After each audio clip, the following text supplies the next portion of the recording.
l'intention de parler avec les autres et de s'entendre pour s'entraider. Parce qu'il y a une bonne ambiance déjà, on peut s'entraider avec des gens qu'on veut, avec des personnes qu'on veut.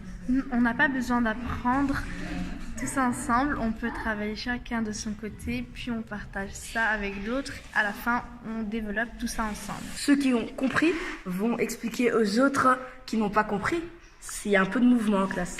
On peut même y aller demander à quelqu'un qui est, d'après nous, plus fort que nous, pour se surpasser en fait. Des fois, j'avais envie d'aller expliquer aux autres pour que ça s'intègre mieux chez moi. Mais des fois, j'avais quand même envie de travailler d'autres choses pour avancer.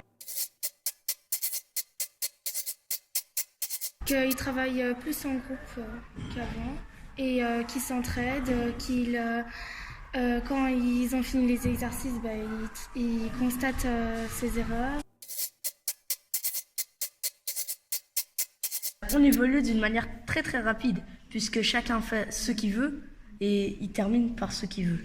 Si par exemple quelqu'un n'aime pas les maths, il va commencer par le français et il commence par le français, il commence par les matières qu'il aime et il termine par celles où il a le plus de difficultés en quelque sorte. Des fois, quand nos profs nous donnaient de quoi faire des exercices, c'était des choses que moi je savais déjà.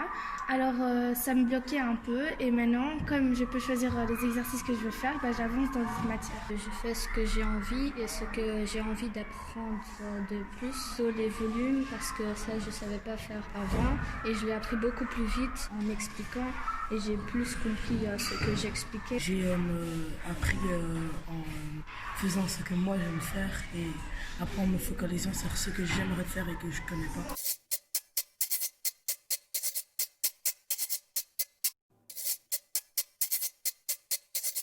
Avec la méthode ergonomique, on fait ce qu'on veut. On prend le maths pratique, on prend des feuilles que madame nous pose, des feuilles de français, des veilles, et on progresse seul, à notre rythme. On peut même progresser avec d'autres personnes. Maintenant, je peux choisir les exercices que je veux, sur l'exercice où je me sens bien et celui que je dois plus travailler. On a appris beaucoup plus de choses, déjà qu'on était en retard. Ensuite, il y a aussi qu'on peut revoir à la maison, voir nos phares de synthèse. Celui des figures, c'est mon point faible.